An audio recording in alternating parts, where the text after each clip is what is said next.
I was extremely honored when I found out I had the opportunity to play Bob Dylan. He's an American hero. He's a cultural icon, a fantastic artist, a representative of the 1960s and 70s and 80s and 90s and 2000s. So it was a dream come true to get to play him. Oh, sure. Yeah, I mean, for me, our Sylvie's based on Suze Rotolo, but, she's not a musical one in the group. She's someone that is somewhat of not involved in the circus. So she's really there out of a purity of heart and a love for Bob.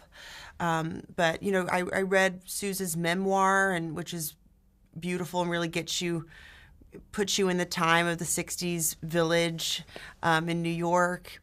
And yeah, just kind of listening to these beautiful music around you, everyone singing live, and just to want to do her justice because she is someone that isn't, the most well known, like Joan Baez over here. How about you, Monica?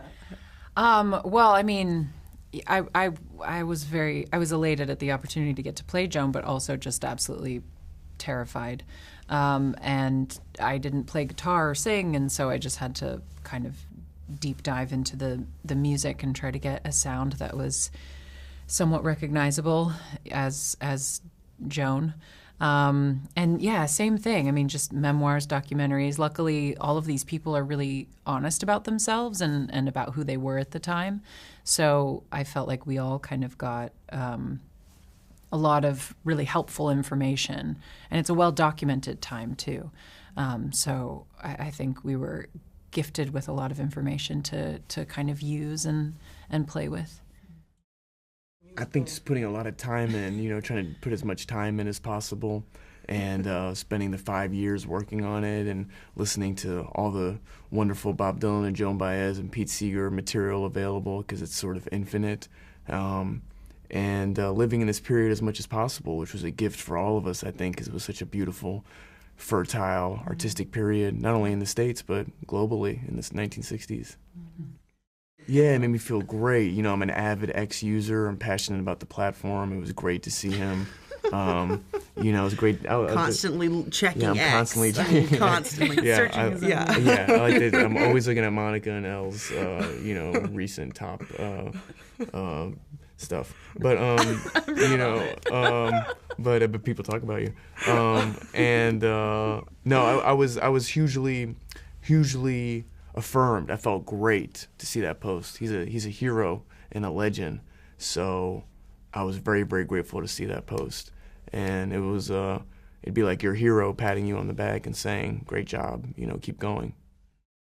I mean, to do it justice, like you just said, I love how you just put it. There's moments that are poignant. There are moments that are more, rock and roll to a bigger audience. So this is an interpretive movie. It's not exactly as it happened, but these are real-life characters and real-life figures that went through an incredible moment in American history, also in relation to each other. Mm-hmm. So just to do it justice, you want to get it right. If they made a movie about our lives or about your life, you wouldn't want anybody to botch it. Yeah. How about you? Yeah, I think really like capturing the feeling because, we talked about, of course, there's all the research you can do and you can read all the facts, but really when you're on set and you're working with your other actors and with James Mangold, it's really about the scene and capturing the emotion of it. And I think for me, too, I wanted to make sure that my character didn't just come across as, just the girlfriend. I think to add all of her complexities and the depths to her and make her strong and grounded. And that's kind of what I've tried to do, capture the essence. And hopefully if, Bob ever sees it one day, that he feels like, that it's a vague memory of how he felt back then in that relationship. How about for you, Monica? You also have a beautiful voice and the guitar playing as well, but what would you say was a challenging side to it? That was a challenge for sure, tackling the music, because they're all such magnificent musicians. But I think the nuance that Elle is talking about is a huge part of it, because of course we admire all of these musicians so much, and you want to pay your respects, but you also want to tell a story that has, some kind of human realness to it and show some of the flaws a little bit too, and do that in a really honest way. And so that can be a challenge to kind of balance that when you do put these artists on a pedestal.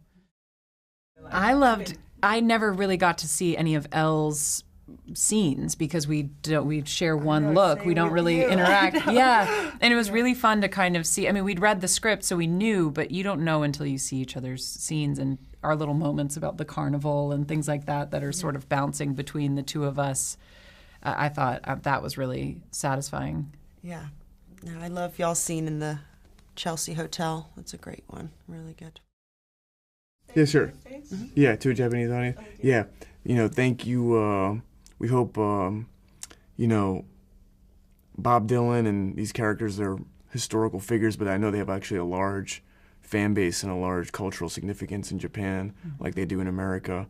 And I think Bob Dylan toured successfully many times in Japan. Actually, one of my favorite cover records I have is a Budokan, cover of Bob Dylan songs in Japan in the 1970s. So we hope Japanese audiences see this movie. We hope they get as much out of it as we did putting into it. Arigato.